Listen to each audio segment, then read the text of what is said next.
अस्सलामुअलैकुम। समा पर खुसूसी ट्रांसमिशन में आपको खुशामदीद कहेंगे। आपके साथ मैं हूं आयशा बख्श। एक मैराथन ट्रांसमिशन जारी है समा पर। आपको लम्हा बलम्हा सूरत हाल से यानी कि बहुत ठहर ठहर कर खबर आ रही है, मगर उससे आगाह रखें। मगर साथ ही साथ किस तरह की सूरत हाल है, किन ग्राउंड्स पर यह मुज़ाकरात हो रहे हैं। 40 साल पुराना तनाज़ा है जिसको हल करने की पाकिस्तान कोशिश कर रहा है। हालिया जंग ने बहुत नुकसान दिया है दुनिया को माशी तौर पर। इसके सियासी नताइज भी होंगे आने वाले वक्त में।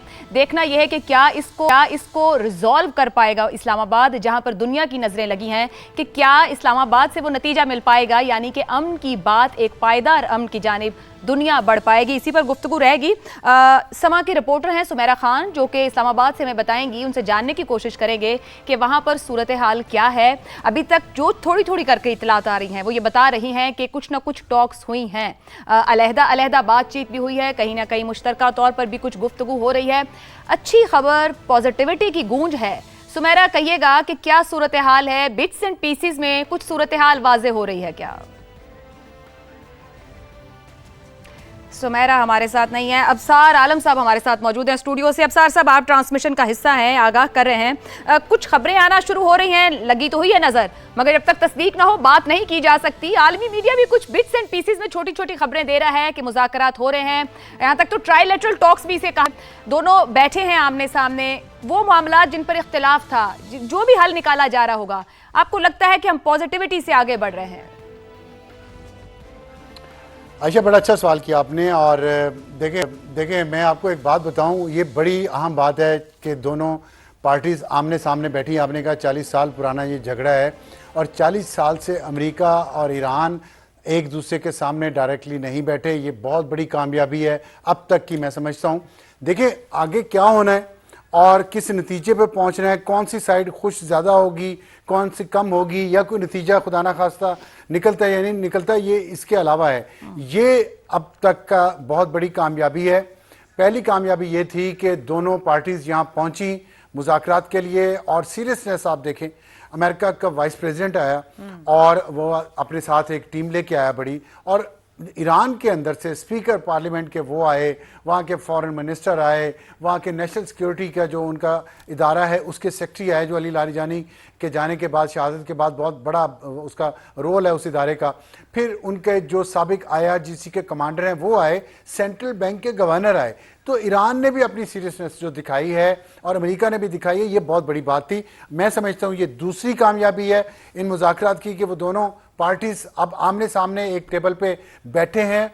देखिए बर्फ पिघलती है जब आप हाथ मिलाते हैं, एक दूसरे की बॉडी लैंग्वेज चेक करते हैं, और इतने सालों बाद सामने हमने बैठ के जब दोनों पार्टीज ये चाह रही हों कि हम किसी ना किसी नतीजे पे पहुंचें, और जो सालिस जो कि पाकिस्तान है वो इन दोनों से ज़्यादा चाहता है कि सुलह हो, इस रीजन में अमन हो, और पूरी दुनिया को जो एनर्जी का क्राइसिस है और जो जंग के खतरात हैं वो टलें। तो मेरा ख्याल है इतने लेवल पे खुलूस होना, जाहिर बात है डिप्लोमेसी एक अमल है। ये तो नहीं हो सकता कि हम सोचें, जाहिर बात है उम्मीदें बहुत हैं, ख्वाहिशात बहुत हैं, नुकसान बहुत उठाया है दुनिया ने, मगर मुज़ाकरात की नाकामी की जिम्मेदारी आपकी गुफ्तगू ये कहती है कोई भी लेने को तैयार नहीं, और अगर कोई रुकावट बनी तो पाकिस्तान गिरा लगा के मामला आगे जरूर निकाल देगा।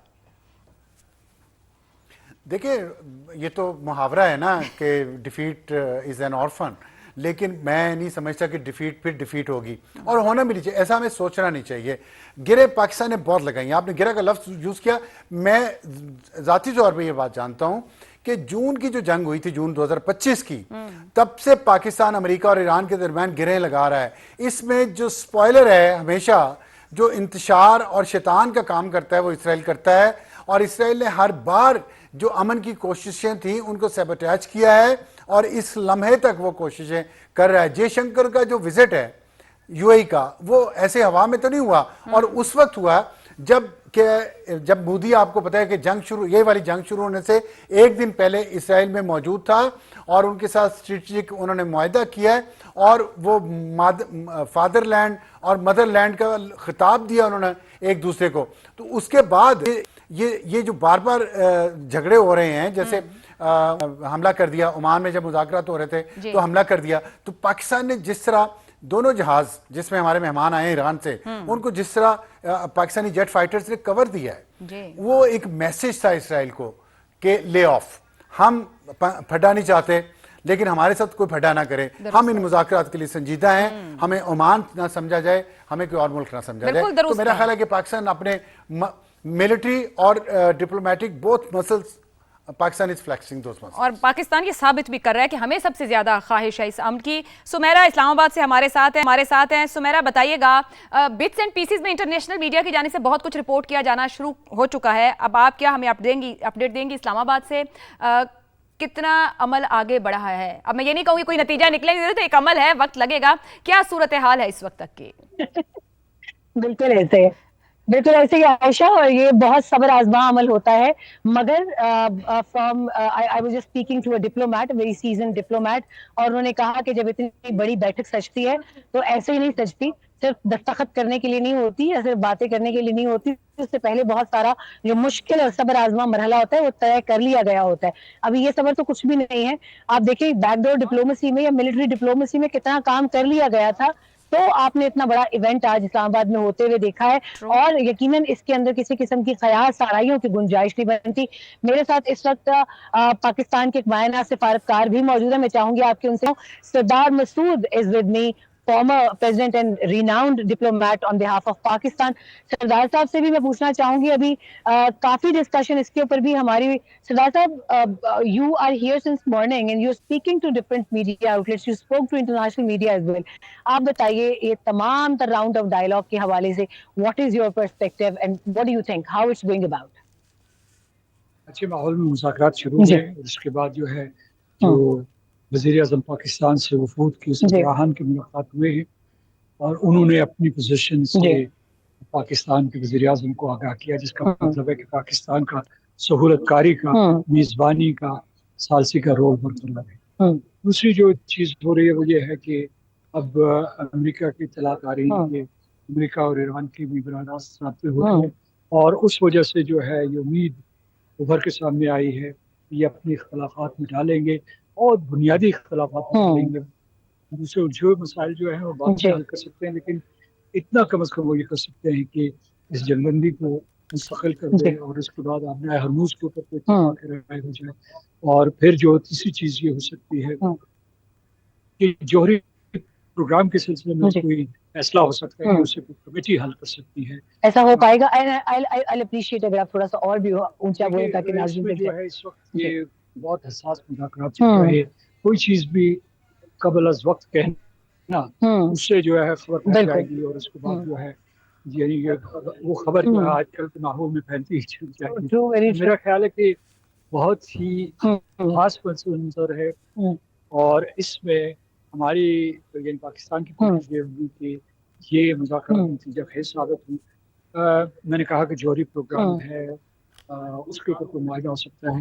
जो ईरान के और अमेरिका ने और दूसरे बरादरी ने वक्तन फवक्तन पाबंदियां आयद की, प्राइमरी एंड सेकेंडरी को रिमूव किया जाए और ईरान को किसी किस्म का रिलीफ दिया जाए ताकि वो तामीर नौ का आगाज कर सकें। लेकिन पहली शर्त यह है मुस्तकिल जंगबंदी, बिल्कुल, उससे जो है आलमी मीशत में इस्तेहकाम आएगा, और बहुत सी हमारी तवक्कुआत हैं। Thank you so much ambassador, और I be still waiting for you. अभी आपसे एक तफसीली डिस्कशन जो है हमारी एक पॉडकास्ट स्टेशन पर होनी है, but I wanted you to appear, क्योंकि इस वक्त अभी आयशा जो है इस वक्त स्टूडियो से लाइव कर रही है and she has her panel as well. Ambassador Masood is very optimistic अभी, और वो ये कह रहे हैं कि ख्यास आराइयों से गुरेज के साथ साथ ये जरूर देखना होगा कि मुस्तकिल जंगबंदी अगर हो जाती है तो being a diplomat he saying that obviously we see light at the end of the tunnel, कि अगर मुस्तकिल जंगबंदी होती है तो यूं समझें कि ये बहुत बड़ी मशाल राह भी होगी। और वो जो मसाइल जिनकी हम बात करें ईरान और अमेरिका के माबैन, उन्होंने एक हल्की सी खबर भी दी बीच में, and we cannot doubt his हिज इंस्टिंक्ट या उनके सोर्सेज पे, कि उन्होंने कहा कि अमेरिका और ईरान के बराह रास्त मुज़ाकरात भी शुरू हो चुके हैं उनकी इत्तला के मुताबिक। तो ये एक बहुत बड़ी आइस ब्रेकिंग है आयशा, और मैं बार बार आज यही बात कर रही थी कि लोगों के लिए शायद ये इवेंट अभी उतना माने ना रखता हो, उनके लिए इतनी सिग्निफिकेंस ना हो, मगर इसकी सिग्निफिकेंस आप ईरान और अमेरिका से पूछेंगे आइंदा आने वाले तारीख की किताबों में, तो वो कहेंगे कि हाँ ऐसा मौका था कि जब हमने अपनी फेस सेविंग के लिए ही सही मगर मुज़ाकरात से इनकार कर दिया था, हमें पाकिस्तान टेबल पर लाया। बिल्कुल, बहुत शुक्रिया सुमेरा, और मसूद साहब की भी राय का बहुत शुक्रिया। यकीनी तौर पर उम्मीद अफजा सूरत हाल है। जो कुछ इस वक्त तक रिपोर्ट हो रहा है वो ये बता रहा है कि आपसी में एक मुज़ाकरात का सिलसिला हो चुका, जिसके बाद एक ब्रेक लिया गया है, और ये सूरत हाल ये बता रही है, जिस तरह की बिट्स एंड पीसेस में बात सामने आ रही है, कि एक पॉजिटिव एनर्जी है और मुस्बत तौर पर आगे बढ़ा जा रहा है। आमिर अहमद खान साहब, जब मामला शुरू हुआ तो हमारी डिस्कशंस थी वॉर ऑफ चॉइस और वॉर ऑफ सर्वाइवल को लेकर, कि किसने क्या किया और क्यों किया। अब 40 दिन के बाद इस्लामाबाद में बैठकर मुस्तकिल जंग बंदी के मुतालबे के साथ हजारों मील दूर जेडी वैंस आए हैं कि अगर संजीदगी है ईरान की तो हम भी नतीजा खेजी देखना चाहते हैं इसके अंदर। आप समझ रहे हैं कि ग्राउंड जो बनाया गया है इस्लामाबाद की तरफ से, हम वाकई एक मुस्तकिल जंग बंदी और हुर्मुज़ पर कोई ना कोई ऑपरेशनल फ्रेमवर्क देख पाएंगे, क्योंकि दोनों ही समझ रहे हैं कि इसको कंस्ट्रक्टिवली आगे बढ़ना जरूरी है। आई थिंक इसके अलावा और कोई तरीका है नहीं इस सूरत हाल को आगे बढ़ाने का, क्योंकि जो वॉर ऑफ चॉइस, जो जंग एक वॉर ऑफ चॉइस की तरह शुरू हुई थी ना जी, वो अब मजबूरी बन गई हुई है। बुरी तरह से अमेरिका इसके अंदर फंस गया हुआ है, जबकि ईरान बार बार हम ये कह रहे हैं, और इसमें कोई गलत बात भी नहीं है, कि ईरान की जीत सिर्फ और सिर्फ उसके सर्वाइवल में थी, और उसने सर्वाइव करके दिखा दिया है। तो अब अगर उसके अंदर से कोई रास्ता निकलता है, वो इसी सूरत में निकल सकता है कि जो मिनिमम एक्सेप्टेबल ऑब्जेक्टिव्स हैं, जो कि फौरी तौर पर हासिल हो सकते हैं, और जिनको इस्तेमाल करके दुनिया को ये तासुर दिया जा सकता है कि हाँ, ये जंग रोक दी गई है, और अब जो ज़्यादा ट्रिकी मामलात है वो भी आगे जाकर हल हो जाएंगे। वो वही है, वो ईरान की सैंक्शंस का मामला है, और वो स्टेट ऑफ हॉर्मुज़ की सूरत हाल है। और इन दोनों सिचुएशन के ऊपर मेरा ख्याल है अब आशा हमें इसको दोहराने की भी ज़रूरत नहीं है। ये इतना वेल इस्टेब्लिश्ड फैक्ट है पाकिस्तान का रोल इसके अंदर, और वो कितना मुश्किल था, और कहाँ कहाँ जगह जगह पाकिस्तान को स्टेप इन करना पड़ा। यहाँ तक कि ये बहुत सिग्निफिकेंट स्टेटमेंट जो ईरान की तरफ आई थी कि जब हमारे ऊपर हमला हुआ तो हम तो तैयार बैठे थे वापस हमला करने के लिए, बट देन पाकिस्तान इंटरवीन्ड। इससे आपको पाकिस्तान के वेट का अंदाज़ा होता है इन नेगोशिएशंस के अंदर। सो आई थिंक अब किसी को भी हम दोहराने की भी ज़रूरत नहीं पाकिस्तान की अहमियत, और क्योंकि ये पाकिस्तान, अमेरिका और ईरान ये तीनों मिलकर इस जगह पर बैठे हुए हैं, इसलिए हम बड़ी कॉन्फिडेंटली ये उम्मीद रख सकते हैं कि कोई ना कोई रास्ता, बहुत पतली गली है या बहुत बड़ी शाहराह है, ये और बात है, लेकिन कोई ना कोई रास्ता, और रास्ता ही निकलना जरूरी है। अब सार आलम साहब, वेल एस्टैब्लिश्ड फैक्ट में पाकिस्तान के किरदार की आमिर साहब बात कर रहे थे, मगर वेल एस्टैब्लिश्ड फैक्ट में ये 40 दिन आपके ख्याल में जब हम सीज फायर तक पहुंचे हैं, तो ज्यादा लेवरेज किसके पास थी कि वो समझा कि अगर मैं यहां से बात का आगाज करूं तो मेरे हक में फायदा होगा? लेवरेज के साथ इन दोनों में से कौन आया है? देखिए, लेवरेज समझ तो रहा था अमेरिका के उसके पास ज़्यादा है, और ईरान अपनी जगह पे समझ रहा था कि उसके पास लेवरेज ज़्यादा है। लेकिन आप शायद यकीन ना करें, और यकीन ना करने की वजह यह है कि हम अपने आप को बहुत अंडर एस्टिमेट करते हैं, जो हमें नहीं करना चाहिए। पाकिस्तान ने दोनों को समझाया है लेवरेज का, ख़ास तौर पे ईरान को, कि जो आपके पास लेवरेज इस वक्त है, आपने जो स्टैब्लिश करना था वो कर दिया। अगर आप यहाँ से बेस्ट डील नहीं ले सकते, देखिए जंग में उतर जाना और जंग रोक के वहाँ से निकल जाना, वो दोनों चीज़ें बहुत ज़रूरी हैं। बहादुरी सिर्फ ये नहीं है, और ये मैं इन अल्फाज में आपको बता रहा हूँ जो कुछ अल्फाज इस्तेमाल हुए हैं कि शहीद, हमारे मज़हब में शहादत जो है वो बहुत बड़ा एजाज़ है, और ये बात, शहादत की बात बहुत ज़्यादा होती रही है पिछले 40 दिनों में पाकिस्तान और ईरान के दरमियान जो बात हुई है, और उसमें पाकिस्तान ने कहा है उनको कि शहादत बड़ी अच्छी चीज़ है, शहीद होना मुसलमान के लिए एजाज़ है, लेकिन अगर उससे कम ये चीज़ें इस वक्त उससे फ़ायदा उठा के पूरी कौम का सोच लें कि वो पूरी कौम, लीडरशिप तो शहीद होने के लिए तैयार है, लेकिन कौम सफ़र करेगी अगर ये जंग जारी रही तो ये बातें ईरान की समझ में आई हैं, और ईरान अच्छे तरीके से अपने कार्ड खेल रहा है, इसमें कोई शक नहीं है। और अमेरिका के पास भी ऑप्शंस कम है, लेकिन इसका मतलब ये नहीं है कि अमेरिका मज़ीद नुकसान नहीं पहुँचा सकता ईरान को। और यही बात वो है जहाँ पर दोनों पहलवानों को बराबर में उनकी कुश्ती बंद करवाना किसी के लिए ज़रूरी था, और वो रोल पाकिस्तान ने प्ले किया है। इसमें पाकिस्तान ने दोनों को मेरा ख्याल है रियलाइज़ करवाया है कि आपको जितना लेवरेज मिल गया है वो लें, मगर अफसार अपनी साहब, जगह जब पे आप ये अपने कह रहे हैं मुल्क में- कि ईरान को नजर आ रहा था कि उसके हाथ में कुछ है जाए, वहीं अमेरिका, जाहिर बात है अमेरिका एक अस्करी ताकत है और उस जैसी कुव्वत दुनिया में नहीं है, उसका मुकाबला नहीं उस तरह से किया जा सकता। मगर मेज पर बैठने से पहले जो मुतालिबात ईरान ने रखे, जैसा कि उन्होंने कहा सीज फायर लेबनान में हो, जिस हद तक भी हुआ आखिर अमेरिका को रिस्पॉन्ड करना पड़ा कि इसको रोको और अगले हफ्ते के अंदर मुज़ाकरात हो। फिर वो अपने फ्रोजन एसेट्स की बात करते हैं, खासतौर पर कतर में जो पड़े हैं, वो कह रहे हैं वो फौरी तौर पर सैंक्शन किए जाएं। वेंस को लीड करना चाहिए, हम विटकॉफ और उसको उतना संजीदा नहीं समझ रहे, जेरेड कुशनर को। स्ट्रेट ऑफ हॉर्मज़ को हम अपनी मर्जी से हैंडल करेंगे, अभी तक अपनी बातें रखकर ईरान बैठ रहा है। आप समझ रहे हैं कि यहां से उसे जहां पीछे हटना पड़ा ईरान, वो पीछे हटेगा, जरूरी है उसका पीछे हटना अगर कोई ऐसा मामला इसके अंदर आता है। देखें, सबसे बड़ा मसला जो है ना, स्टम्बलिंग ब्लॉक जो है वो ट्रस्ट डेफिसिट है।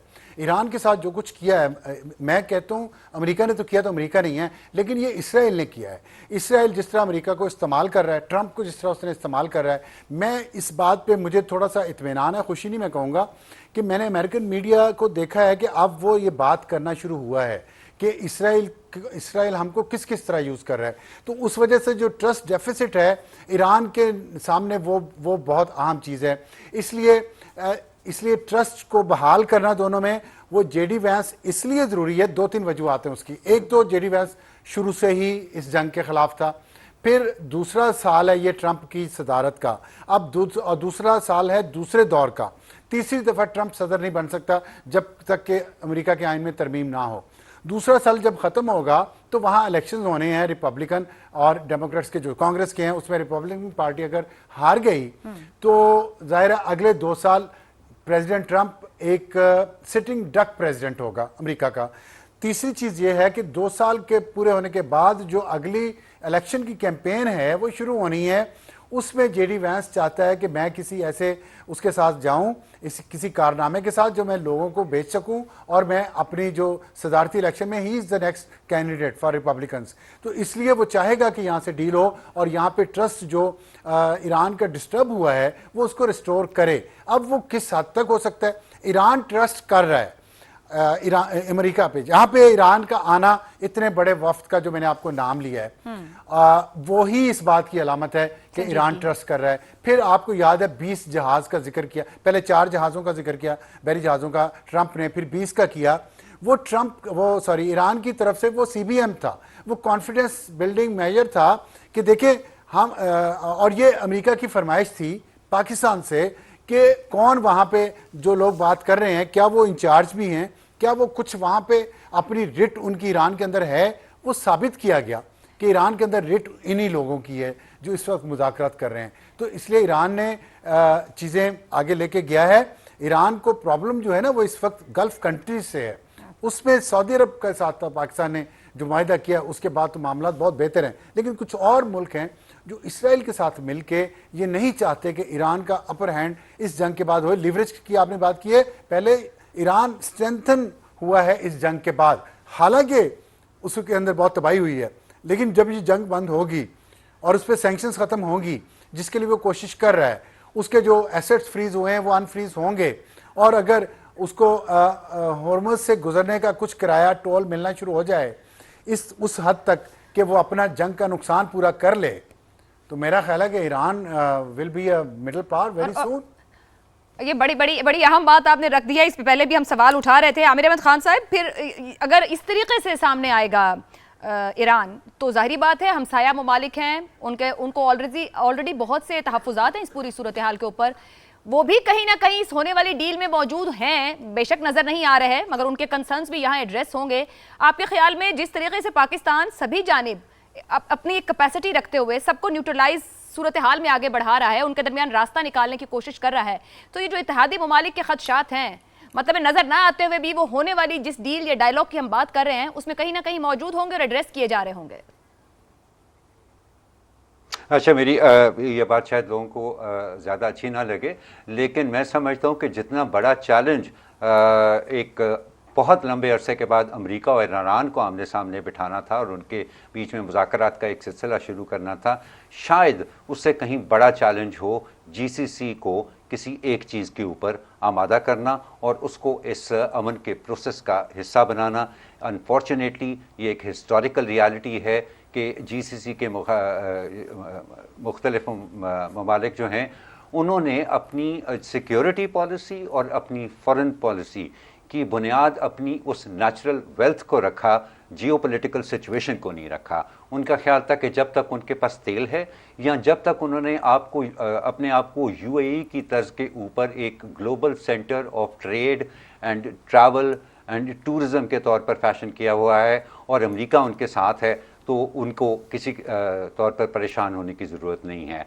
आई थिंक अब उनको खुद भी ये समझ आ रही होगी और वंस अगेन पाकिस्तान का बहुत एक अकलीदी किरदार होगा उनको समझाने में कि ये जो वर्ल्ड ऑर्डर अब जो पहले बाइपोलर था फिर यूनिपोलर रहा और अब वो एक मल्टीपोलर अलाइनमेंट की तरफ बढ़ रहा है, उसके अंदर उनको सिर्फ अपनी वेल्थ ही नहीं और उसके अलावा उनको जियोपॉलिटिकल सिचुएशन भी देखनी है, उनको अपनी सिक्योरिटी सिचुएशन को अपनी पॉलिटिकल रिलेशनशिप्स और अपनी इंटरनेशनल रिलेशंस के तनाज़र में रख के देखना पड़ेगा और ये काम भी अच्छा मुझे लगता है उतना ही मुश्किल होगा जितना ईरान और अमेरिका को आमने सामने बिठाना होगा। दुरुस्त हो गया, बड़ा ज़बरदस्त नुक्ता आपने रखा है। हमारे साथ नदीम मलिक साहब भी मौजूद हैं, उनको भी इस गुफ्तगू में शामिल करते हैं। मलिक साहब, बात हो रही थी GCC कंट्रीज़ और फिर उनकी पॉलिसीज़ के ऊपर कि अगर ये सब जो आज एक हम इस्लामाबाद टॉक्स की बात कर रहे हैं, मामला 2 मुल्कों का है बेशक, मगर जो वहाँ पर खित्ते में दीगर ममालिक हैं उन्होंने भी नुकसानात उठाए हैं और उनके यकीनन कंसर्न्स भी हैं। आमिर अहमद साहब ये नुक्ता रख रहे हैं कि इन ममालिक की सिक्योरिटी या फॉरेन पॉलिसीज में इन्होंने इग्नोर किया जियोपॉलिटिकल सिचुएशन को। मगर अब अगर हम अभी ईरान को देखें तो ईरान ने अपने जोग्राफिया से फायदा उठाया इस जंग में बहुत कुछ गेन करने के लिए। पाकिस्तान को देखें तो पाकिस्तान के जोग्राफिया ने या पिछले कुछ दिहाइयों की पाकिस्तान की जिस तरह की ताल्लुकदारी दूसरे मुल्कों से रही उन्हें पाकिस्तान को फायदा दिया है, वो आज जिस जगह पर बैठा है। क्या आपको लगता है कि GCC ममालिक आने वाले दिनों में अपनी जियोपॉलिटिकल सिचुएशन को भी अब इस्तेमाल करेंगे फायदे के लिए, पॉलिसी और सिक्योरिटी पॉलिसी के लिए, या नहीं? ओवरऑल अगर इस इलाके की सूरत हाल देखें तो शायद जंग के बाद बहुत ज्यादा नक्शे में तब्दीली हमें आनी शुरू हो जाएगी। आपको याद होगा कि दोहा के अंदर पीस टॉक्स हो रही थी हिजबुल्लाह के साथ, तो उन्हीं पीस टॉक्स में इसराइल ने आकर एयर अटैक किया और पीस टॉक्स का बैक करने वाला खुद अमेरिका था, लेकिन उसी दोहा के हवाई अड्डे से जो अल अदीद एयरबेस जो अमेरिका के पास है वहीं से ऑयल टैंकर उड़े, उन्होंने इसराइली जहाज़ों को रिफ्यूल किया और उन्होंने दोहा पे अटैक कर दिया। उस अटैक के फौरन बाद पाकिस्तान और सऊदी अरब का ये जो म्यूचुअल डिफेंस एग्रीमेंट है वो साइन हुआ। उससे पहले पाकिस्तान बहुत अरसे से कोशिश कर रहा था लेकिन सऊदी अरब से कुछ रिलक्टेंस थी। कतर से भी बात की गई, कतर भी थोड़ा एक कदम आगे बढ़ाता था फिर एक कदम पीछे हट जाता था, क्योंकि सबको ख्याल ये था कि अमेरिका को उन्होंने अड्डे दिए हुए, अमेरिका ने उनकी हिफाजत करनी है जब भी ईरान की तरफ से उन्हें खतरा हुआ, तो इसलिए ये वाला ऑप्शन अभी अमेरिका के साथ ही बेहतर है। लेकिन मोहम्मद बिन सुल्तान ने उस दोहा वाले अटैक के चंद ही दिन में ये फैसला कर लिया और पाकिस्तान से फौरी तौर पर एक डिफेंस एग्रीमेंट साइन कर लिया। वो रियलाइजेशन थी कि अमेरिका हमें बचाएगा नहीं जब भी ऐसी सूरत हाल आई, खास तौर पर अगर मुकाबले पे इसराइल हुआ तो अमेरिका इसराइल के साथ खड़ा होगा। अब भी अरब दुनिया के अंदर ये रियलाइजेशन आ जाएगी, लेकिन शायद 4-5 ऐसे मुल्क हैं, मैं उनका नाम किसी नहीं, इसलिए कि पाकिस्तान को उनके साथ बहुत अच्छे दोस्ताना मरासम है और दोस्ताना मरासम के साथ पाकिस्तानी लेबर फोर्स का बड़ा हिस्सा है जो इन गल्फ कंट्रीज में मौजूद है। हम मिसाल दे सकते हैं कि UAE के अंदर भी बहुत सारे पाकिस्तानी हैं और सऊदी अरब में भी बहुत सारे पाकिस्तानी हैं। तो पाकिस्तान का इस वक्त सऊदी अरब के अंदर डिफेंस एग्रीमेंट है, लेकिन बाकी जगहों पे भी हमारे इकोनॉमिक इंटरेस्ट और हमारे लोगों का जो लेबर फोर्स हमारी वहाँ मौजूद है उनके इंटरेस्ट ऐसे हैं कि हम किसी से बिगाड़ नहीं चाहते, हम हमेशा उनसे अच्छे ताल्लुकात चाहते हैं। वो रीअलाइनमेंट का प्रोसेस शुरू होना चाहिए। मेरा दिल कहता है कि इनमें अगर थोड़ी बहुत सेंस है, दूरंदेशी है, तो ग्रेजुअली इनकी आंखें खुलनी चाहिए और जो आंखें बंद करके बैठे हुए थे कि मैंने अल अदीद एयरबेस दे दी अमेरिका को और अमेरिका ही आएगा और मुझे बचाएगा, अमेरिका ने कभी बचाना नहीं है, वो इसराइल के साथ ही खड़ा होगा। बहरेन में 5th फ्लीट पूरा खड़ा किया होगा अमेरिका का, लेकिन उसी 5th फ्लीट के ऊपर ईरान मिसाइल मार रहा था, तो ना उस 5th फ्लीट ने कुछ कर सका और ना अमेरिका ने आकर बहरेन की बचत के लिए कुछ कर सका। तो ये एक रियलाइजेशन वहाँ होनी चाहिए। अपने दिफा के लिए ये 2-3 चीजें कर सकते हैं। एक तो यह है कि ये रीजन एज ए होल, एक पाकिस्तान टर्की के साथ भी डिफेंस एग्रीमेंट को लिए बाइलैटरल इंगेजमेंट कर रहा है, तो वो बाइलैटरल की बजाय अगर एक मल्टीलैटरल अरेंजमेंट हो जाए जिसमें पाकिस्तान, सऊदी अरब, बात कर रहे हैं मलिक साहब, पूरा नेटो तर्ज ना भी हो, लेकिन उसकी नेटो की एक क्लॉज 5th है, 5वीं क्लॉज है जो ये कहती है कि attack against one, attack against all. यही पाकिस्तान और सऊदी अरब का एग्रीमेंट है, बेसिकली नेटो वाली वही क्लॉज है। तो अगर उस एग्रीमेंट के अंदर टर्की और चाइना शामिल हो जाए तो बड़ा मजबूत किस्म का इतिहाद बन जाता है। पाकिस्तान को शायद इस लाइन पे काम करना चाहिए। टर्की से पाकिस्तान की बातचीत चल रही है, इसके ऊपर किस स्टेज पर है ये मुझे मालूम नहीं है, लेकिन पाकिस्तान टर्की को इस इशू पे एंगेज कर रहा है। इसके साथ अगर चाइना मिल जाए तो क्या बात है, फिर तो बहुत ही अच्छा हो जाएगा। एक मजबूत किस्म का अलायंस बनेगा जो एक दूसरे के दिफा के काम आएगा। इन सबको एक दूसरे की जरूरत पड़ेगी। दुनिया में जो सुपर पावर का कॉन्सेप्ट था वो ईरान ने काफी हद तक मलियामेट कर दिया इन 40 दिनों के अंदर सर्वाइव करके। सबसे तगड़ी आर्मी उसी की थी ना, 800 दुनिया में उसके फौजी अड्डे हैं, 800 किसी के पास नहीं है 800 फौजी अड्डे, अमेरिका के पास है। वो F-35 लेकर कहते थे आएंगे और इनको नजर भी नहीं आएगा और अटैक करके चले जाएंगे, उसका F-35 शॉट डाउन हो गया। तो ये एक दुनिया बदल गई है। अब उस दुनिया में क्या है, उस दुनिया में ईरान ने टनल्स बनाई हुई हैं, उनके पास बहुत से पहाड़ वहाड़ हैं इलाके की, उनके पास जो बेनिफिट है उनको उन्होंने प्रॉपर्ली यूटिलाइज किया है। मोबाइल लॉन्चर्स बनाए हैं उन्होंने, और वो अंडरग्राउंड टनल से और अंडरग्राउंड स्टोरेज फैसिलिटी से निकलते थे और मिसाइल फायर करते थे। ये आके 10 जगह बमबारी करते थे, लेकिन उसके मिसाइल खत्म नहीं हुए ट्रंप के दावों के बावजूद कि हमने पहले दिन ही वो कहते थे 85% फैसिलिटीज उनकी डिस्ट्रॉय कर दी। शायद ड्रोन जो उनका $20,000 से $30,000 कॉस्ट करता है, और वो $20,000-30,000 का ड्रोन उड़ के जाता है, और उनके थर्ड मिसाइल का जो सिस्टम है उसके रडार साइट्स जो है वो $500 मिलियन की एक साइट है, उसको उड़ा देता है। $20,000 और $500 मिलियन। तो अब जंग का नक्शा बदल जाएगा, जंग और हो गई है। तो इसमें इन ममालिक को सोचना पड़ेगा कि हमने अपना दिफा मजबूत बनाना है, तो खुद भी कुछ करना है, सिर्फ डॉलर अमेरिका को देके मलिक साहब साथ रहिए, अबसार साहब भी साथ हैं, आमिर साहब भी साथ हैं। एक ब्रेक लेनी और बड़ा वैलिड पॉइंट उठाया है, अंदर बहुत कुछ इस वक्त रिपोर्ट किया जा रहा है और अमेरिका को ये कहा जा रहा है कि ईरान ने आपको अस्करी तौर पर शिकस्त दी है। आने वाले दिन बहुत कुछ अनफोल्ड करेंगे जो जंग के दौरान हमारे सामने नहीं आया है। एक ब्रेक के बाद गुफ्तगू को आगे बढ़ाते हैं। खसूसी ट्रांसमिशन में एक बार फिर आपको खुशामदीद कहेंगे। बहुत बात अब तक हमने की, मगर बात कोई सुरंग पर आगे बढ़ाने की कोशिश करते हैं कि डिप्लोमेसी एक अमल है, सुस्ती से आगे बढ़े मगर नतीजा खेज होना चाहिए। नदीम मलिक साहब, पाकिस्तान का किरदार इस पूरी सूरत हाल में कितना स्ट्रेटेजिकली रेलेवेंट हुआ है, बढ़ा है, और अगर ये इस्लामाबाद डिक्लेरेशन की सूरत में सामने आता है तो आलमी सतह पर क्या असरात हैं, पाकिस्तान के लिए क्या असरात हैं? बहुत अच्छा है पाकिस्तान के लिए जी। पाकिस्तान का दुनिया में नाम बहुत बुलंद हुआ है, अल्लाह का शुक्र है। मई वाले मार्का हक के बाद भी अल्लाह ताला ने पाकिस्तान को बहुत इज्जत दी थी, और इस मामले में भी आज जब वो दोनों वफूद इस्लामाबाद आए और पूरा मीडिया ये रिपोर्ट कर रहा है कि इस्लामाबाद में पीस टॉक्स हो रही हैं, तो एक तवील अरसे के बाद, शायद जब से हमने रिपोर्टिंग शुरू की है, कोई एक दो दफा ही ऐसे मौके आए हैं कि पाकिस्तान या इस्लामाबाद के हवाले से पॉजिटिव रिपोर्टिंग वर्ल्ड मीडिया कर रहा होता है। नहीं तो यहाँ कोई टेररिज्म के वाकयात के अलावा या कोई सुसाइड बॉम्बर फट पड़ता है तो उस तरह की खबरें चलती रही हैं। तो उस सेंस में तो मुझे बहुत खुशी है। अल्लाह ताला करे कि आने वाले दिन इस तरह के मजीद इवेंट्स इस्लामाबाद में हो और पाकिस्तान में हो, जिससे दुनिया में पाकिस्तान का जो वकार है उसमें इजाफा हो, पाकिस्तान का जो रोल है as a peacemaker, as a developing country जहाँ तरक्की के मौके हैं वो दुनिया के सामने आए।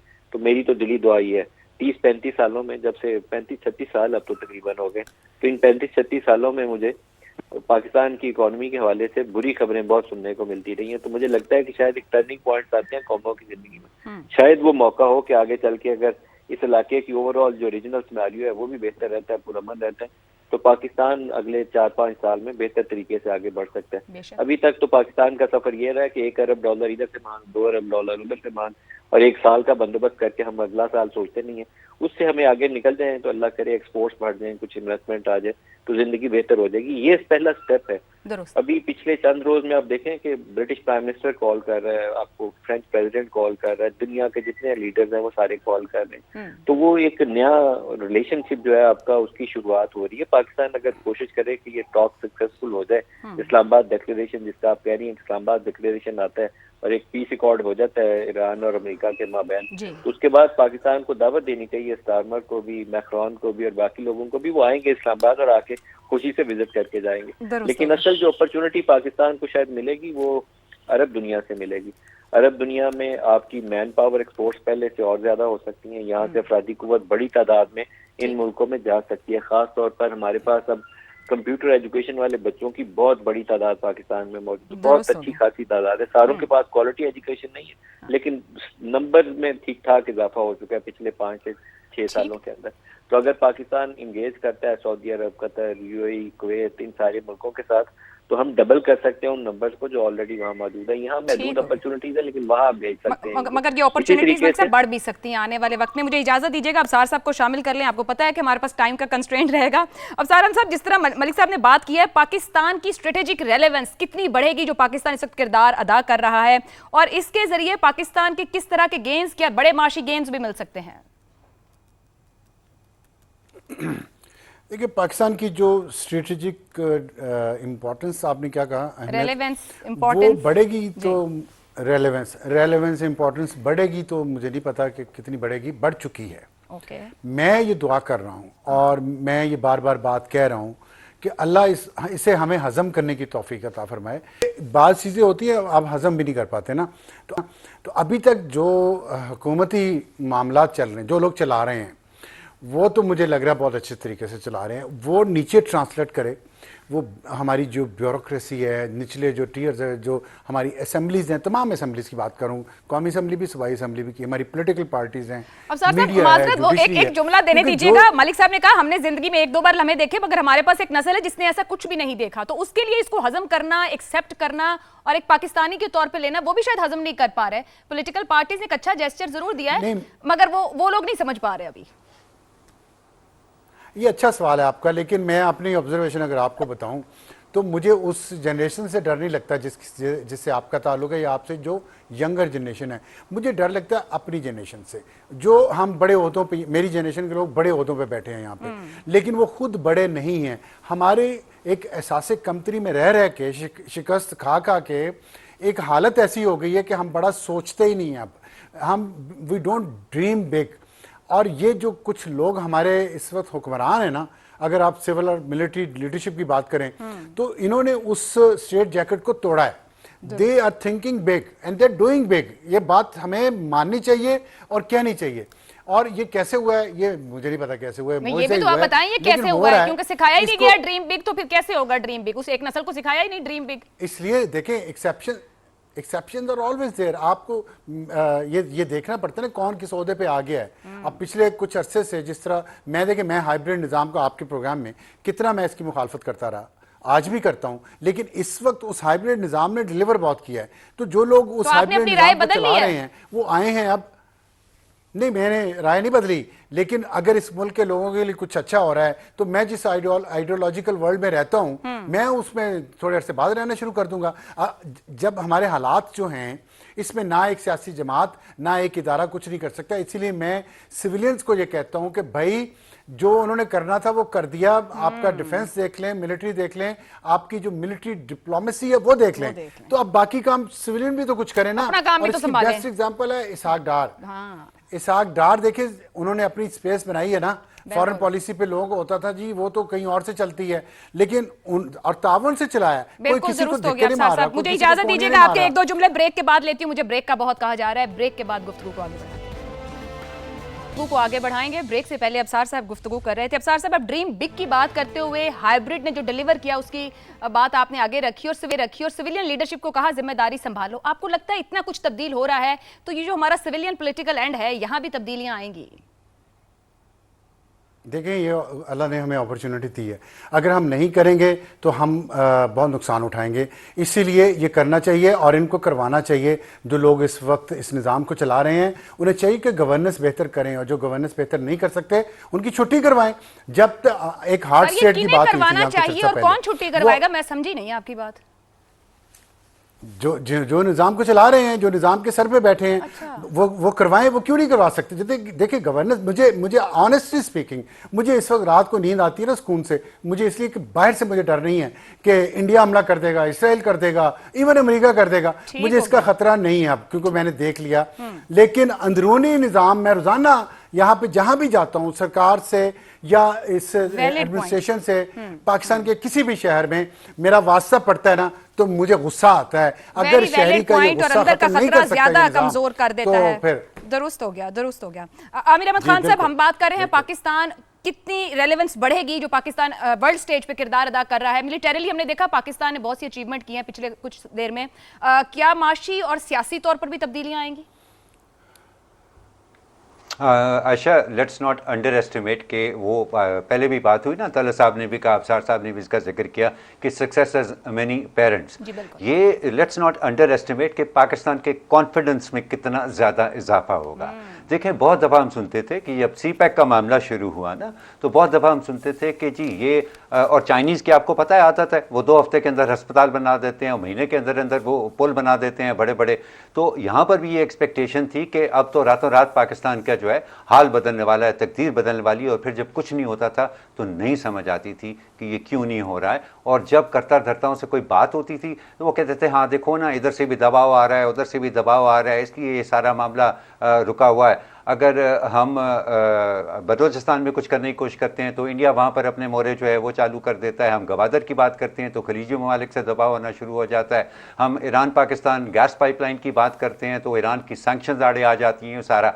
अब मेरा ख्याल है इस सारे मामले में पाकिस्तान के अंदर वो कॉन्फिडेंस आएगा कि वो ये कह सके कि हमें परवाह नहीं है जी, इधर से दबाव आता है तो आए, हम जो हमारे लिए ज़रूरी है और हमारे मफाद के अंदर है हम वो करेंगे। भला खलीजी ममालिक से गवादर पे दबाव आए, हमने गवादर पोर्ट को डेवलप करना ही करना है, हमने बलूचिस्तान को स्टेबलाइज करना ही करना है। भले भारत जो है वो अपना अफगानिस्तान के ज़रिए जितना मर्जी जोर लगा दे। तो ये कॉन्फिडेंस जो कि पहले मिसिंग था ना, ये अब पाकिस्तान के अंदर आ गया है। और उसका फिर देखें कुछ भी उसके बाद हो सकता है कि इसी कॉन्फिडेंस की बुनियाद के ऊपर पाकिस्तान को ये भी समझ आ जाए कि सिविल मिलिट्री क़यादत को मिलकर काम करने के लिए किसी हाइब्रिड निज़ाम की ज़रूरत नहीं है। वो एक प्रॉपर डेमोक्रेटिक सिस्टम के अंदर रहकर भी मिलकर काम कर सकते हैं। और ये कॉन्फिडेंस जो है ना Ayesha, this is the biggest takeaway from Pakistan. दुरुस्त हो गया आमिर अहमद खान साहब, बहुत शुक्रिया। आप साथ शुक्रिया। नदीम मलिक साहब हमारे साथ थे। यकीनन पाकिस्तान पुरुमीद है और पाकिस्तान